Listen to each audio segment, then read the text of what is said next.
don't know already murdered you.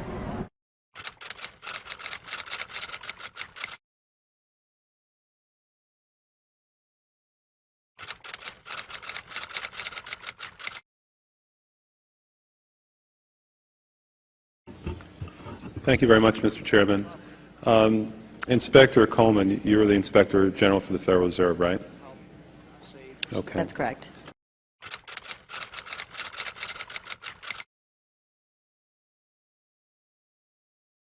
All right. What about the $1 trillion plus in expansion of the Federal Reserve's balance sheet since last September? Have you conducted any investigations regarding that?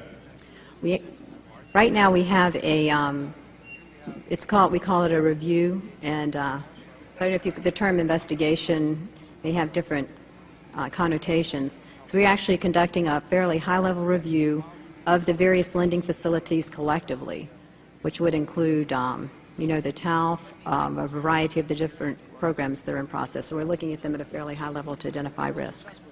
Well, I understand that, but we're talking about events that started unfolding 8 months ago. Have you reached any conclusions about the Fed expanding its balance sheet by over $1 trillion since last September?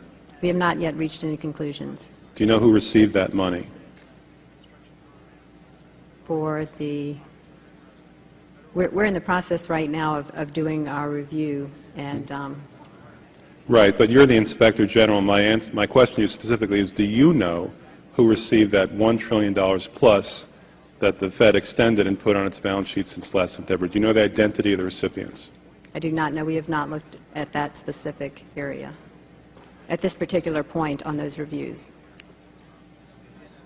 I think it may be important at this point, too, just to bring up a certain aspect related to our jurisdiction. We do not have jurisdiction to directly go out and audit Reserve Bank activities specifically. Well, I have a copy of the Inspector General Act here in front of me, and it says, among other things, that it's your responsibility to conduct and supervise audits and investigations relating to the programs and operations of your agency. That's correct. So I'm asking you if your agency has, in fact, according to Bloomberg, extended $9 trillion in credit, which, by the way, works out to $30,000 for every single man, woman, and child in this country. I'd like to know, if you're not responsible for investigating that, who is? We have responsibility for the Federal Reserve's programs and operations, audits, to conduct audits and investigations in that area. In terms of who's responsible for investigating, would you mind repeating the question one more time? What have you done to investigate the off-balance sheet transactions conducted by the Federal Reserve, which, according to Bloomberg, now total $9 trillion in the last 8 months? I'll have to look specifically at that Bloomberg article. I'm not, I don't know if I have actually seen that particular one. That's not the point. The question is, have you done any investigation or auditing of off-balance sheet transactions conducted by the Federal Reserve?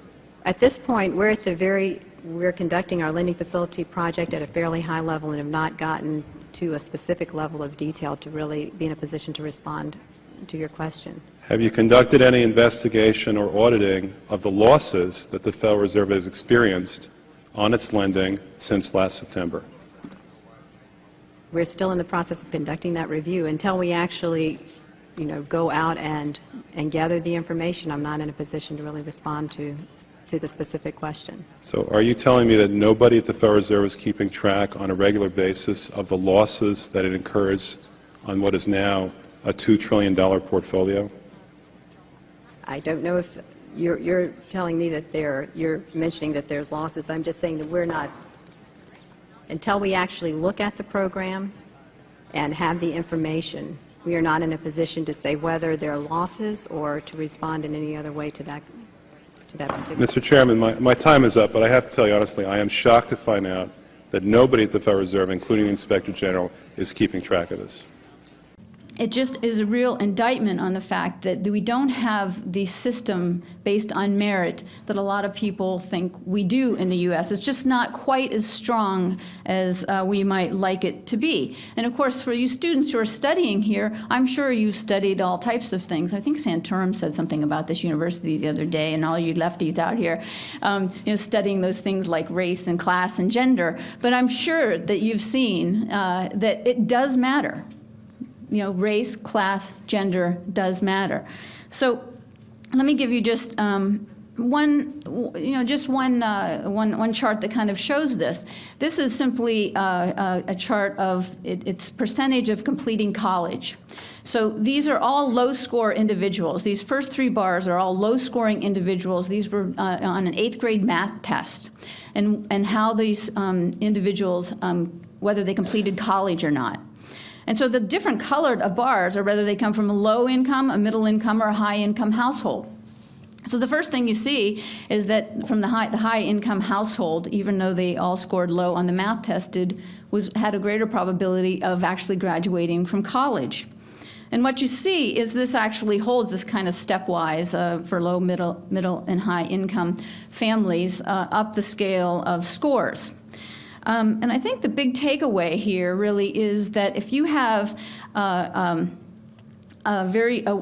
wealthy kid who scores low on tests, the probability of receiving a college degree is the same as a really smart kid who comes from a low-income household.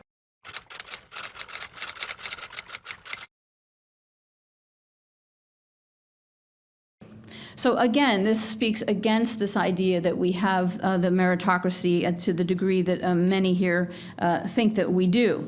So class matters, where you start matters. We have what EPI calls inequality at the starting gate, which is why we don't really want equal outcomes in the U.S., but we do want people to have equal opportunities. For the movement. Have for the movement. Tag it and keep moving.